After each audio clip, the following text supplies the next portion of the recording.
ചെറുപ്പം മുതലേ നമ്മളുടെയൊക്കെ ഉള്ളിൽ ആരാവാനാണെന്ന ആഗ്രഹത്തിന് പലപ്പോഴും ഡോക്ടർ അല്ലെങ്കിൽ മെഡിക്കൽ ഫീൽഡിൽ വർക്ക് ചെയ്യണമെന്ന് ആഗ്രഹം ഉണ്ടായിട്ടുണ്ടാവും അല്ലേ. പിന്നീട് പല സാഹചര്യങ്ങളും മാറുന്നതിനനുസരിച്ചിട്ട് നമ്മൾ മറ്റ് പല മേഖലകളിലേക്കും പോയിട്ടുണ്ടാവും. എന്നാൽ ഒരു സയൻസ് ബാക്ക്ഗ്രൗണ്ട് അല്ലെങ്കിൽ മെഡിക്കൽ ബാക്ക്ഗ്രൗണ്ട് ഇല്ലാതെ +2 ക്വാളിഫിക്കേഷൻ മുതൽ ജോയിൻ ചെയ്യാവുന്ന അല്ലെങ്കിൽ ജോബ് ചെയ്യാവുന്ന ഒരു ഫീൽഡാണ് ഹോസ്പിറ്റൽ അഡ്മിനിസ്ട്രേഷൻ. വെറുതെ ഒരു +2 കഴിഞ്ഞെന്ന് വെച്ച് നമുക്ക് ഹോസ്പിറ്റലിൽ ജോലി ചെയ്യാൻ പറ്റുമോ? ഇല്ല. അതിന് നിങ്ങളൊരു പെർഫെക്റ്റ് ഹോസ്പിറ്റൽ അഡ്മിനിസ്ട്രേറ്റർ ആക്കാനുള്ള ട്രെയിനിങ് പ്രോഗ്രാമും കൂടെ വേണം. ഒരു ഹോസ്പിറ്റലിൻ്റെ day to day activities manage ചെയ്യുന്നതും ഓർഗനൈസ് ചെയ്യുന്നതും ഹോസ്പിറ്റൽ അഡ്മിനിസ്ട്രേറ്റേഴ്സ് ആണ്. They are working in front office, customer care, OP, billing, ward coordination, emergency department, ambulatory department, ICU unit, accounting, purchase department, death birth registration, insurance department, HR, marketing, quality control, PRO. അങ്ങനെ ഒരു ഹോസ്പിറ്റലിൻ്റെ സൈസിനനുസരിച്ച് പല administrative ഡിപ്പാർട്ട്മെൻറ്റുകളിലും ധാരാളം ജോലി ഒഴിവുകളാണുള്ളത്. Hospital administration എന്നൊരു course ഇന്ന് ട്രെൻഡാണ്.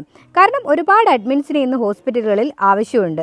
അതുപോലെ തന്നെ അഡ്മിൻ സ്റ്റാഫ്സിന് ആവശ്യമായ കുറേ പേഴ്സണൽ സ്കിൽസ് ഉണ്ട്, പ്രാക്ടിക്കൽ എക്സ്പീരിയൻസും ആവശ്യമാണ്.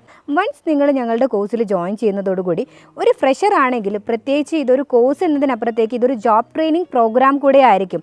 V will teach you 4 months hospital administration course. അതും each and every department specialise ചെയ്ത് യൂണിവേഴ്സിറ്റി അപ്രൂവ്ഡ് സിലബസ് ആണ് നമ്മൾ ഫോളോ ചെയ്യുന്നത്.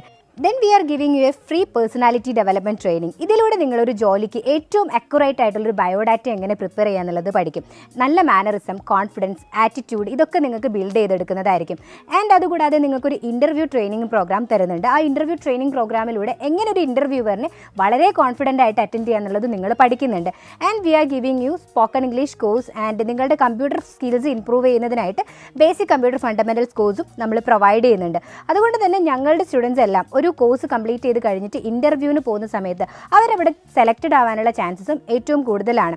ഇനി ഇത് കൂടാതെ നമ്മളൊരു ജോലി അല്ലെങ്കിൽ ഒരു കോഴ്സ് പഠിച്ചു കഴിഞ്ഞു, കോഴ്സ് പഠിച്ച ശേഷം നമ്മളൊരു ജോലിയിലേക്ക് പോകണമെന്നുണ്ടെങ്കിൽ ഡെഫിനറ്റ്ലി നമുക്ക് അവിടെ ഒരു പ്രാക്ടിക്കൽ ലേണിംഗ് എക്സ്പീരിയൻസ് ആവശ്യമാണ് അല്ലേ. ഈ ഒരു പ്രാക്ടിക്കൽ ലേണിംഗ് എക്സ്പീരിയൻസിന് വേണ്ടിയിട്ട് നമ്മൾ 3 മാസത്തെ ഇൻറ്റേൺഷിപ്പ് പ്രോഗ്രാമും പ്രൊവൈഡ് ചെയ്യുന്നുണ്ട്. അപ്പം ഈ ഒരു ഇൻറ്റേൺഷിപ്പ് പ്രോഗ്രാമിന് വേണ്ടിയിട്ട് നിങ്ങളുടെ ഡിസ്ട്രിക്റ്റിൽ അല്ലെങ്കിൽ നിങ്ങൾ പ്രിഫർ ചെയ്യുന്ന ഡിസ്ട്രിക്റ്റിലുള്ള ഏറ്റവും മികച്ച ഹോസ്പിറ്റലുകളിൽ 3 മാസത്തെ ട്രെയിനിങ് പ്രോഗ്രാമും പ്രൊവൈഡ് ചെയ്യുന്നുണ്ട്. ഇതോടുകൂടി ഒരു ഹോസ്പിറ്റലിൽ ജോലി ചെയ്യാൻ തുടങ്ങുന്നതിന് മുമ്പ് തന്നെ ആ ജോലി എന്താണെന്നും എന്തൊക്കെ മേഖലകളിൽ എങ്ങനെയൊക്കെ വർക്ക് ചെയ്യാമെന്നതിനെക്കുറിച്ചും ഞങ്ങളുടെ സ്റ്റുഡൻസിന് കൃത്യമായിട്ട് പഠിച്ചിട്ടുണ്ടാവും. ഇനി പലപ്പോഴും നമുക്ക് എൻക്വയറി കോൾ വരുന്ന സമയത്ത് പല ആളുകളും ചോദിക്കുന്ന ഒരു ഡൗട്ടാണ്, ഇത് പഠിച്ചു കഴിഞ്ഞാൽ എവിടെയൊക്കെയാണ് ജോലി ലഭിക്കുക എന്നുള്ളത്. നിങ്ങൾ നിങ്ങളുടെ വീടിൻ്റെ 10 കിലോമീറ്റർ ചുറ്റളവ് എടുത്ത് നോക്കുമ്പോൾ മിനിമം 10 ഹോസ്പിറ്റലെങ്കിലും നമുക്ക് കാണാൻ കഴിയും. അപ്പം നമ്മുടെ നാട്ടിൻ പുറത്തുള്ള ഒരു ചെറിയ ക്ലിനിക്ക് മുതൽ സൂപ്പർ സ്പെഷ്യാലിറ്റി ഹോസ്പിറ്റലുകൾ വരെ ഹോസ്പിറ്റൽ അഡ്മിനിസ്ട്രേഷന് ജോലി സാധ്യതയുണ്ട്. അപ്പം ഇവിടെയൊക്കെ നമ്മൾ ചുമ്മാ ഒരു ഡിഗ്രി ഉണ്ട് അല്ലെങ്കിൽ +2 ഉണ്ട്, PG ഉണ്ട് എന്ന് പറഞ്ഞ് ജോലിക്ക് അപ്ലൈ ചെയ്യാൻ കഴിയില്ല. There we need proper skill and knowledge about the job. And അതുകൂടാതെ എബ്രോഡ് ജോബ് നോക്കുന്ന ആളുകൾക്കും ഏറ്റവും സിമ്പിളായിട്ട് പഠിക്കാനും ജോലി ചെയ്യാനും കഴിയുന്ന ഒരു ഫീൽഡാണ് ഹോസ്പിറ്റൽ അഡ്മിനിസ്ട്രേഷൻ. നമ്മുടെ നാട്ടിൽ പല ആളുകളും എഡ്യൂക്കേറ്റഡ് ആണ്, പക്ഷേ അവർക്ക് പ്രോപ്പറായിട്ടുള്ളൊരു ജോബ് കിട്ടുന്നില്ല എന്ന് പറയാറുണ്ട്. അതേപോലെ തന്നെ പല കമ്പനികളും ഒരുപാട് വേക്കൻസീസ് ഉണ്ട്, ഓപ്പണിങ്സ് ഉണ്ട്, പക്ഷേ അവർക്ക് ആപ്റ്റ് ആയിട്ടുള്ള കാൻഡിഡേറ്റ്സിന് കിട്ടുന്നില്ല എന്നൊരു പറയാറുണ്ട്. ഇതിനുള്ള മെയിൻ റീസൺ എന്ന് പറയുന്നത് ലാക്ക് ഓഫ് സ്കില്ലാണ്. പല ആളുകളും ഇന്നൊരു ജോലി ചെയ്യാൻ പ്രോപ്പർ ആയിട്ടുള്ള ഒരു ട്രെയിനിങ് പ്രോഗ്രാം കിട്ടിയിട്ടുള്ള ആളുകളായിരിക്കത്തില്ല. അതുകൊണ്ടാണ് പല കമ്പനികളും അവരുടെ ഹയറിംഗ് ക്രൈറ്റീരിയയിൽ തന്നെ ഒരു പെർട്ടിക്കുലർ കോഴ്സ് കഴിഞ്ഞ ആളുകളെ മാത്രമേ എടുക്കുന്നുള്ളൂ എന്ന് പറയുന്നത്. ഞങ്ങൾ ഹോസ്പിറ്റൽ അഡ്മിനിസ്ട്രേഷൻ്റെ കോഴ്സ് 7 month ഡ്യൂറേഷനിലാണ് പഠിപ്പിക്കുന്നത്.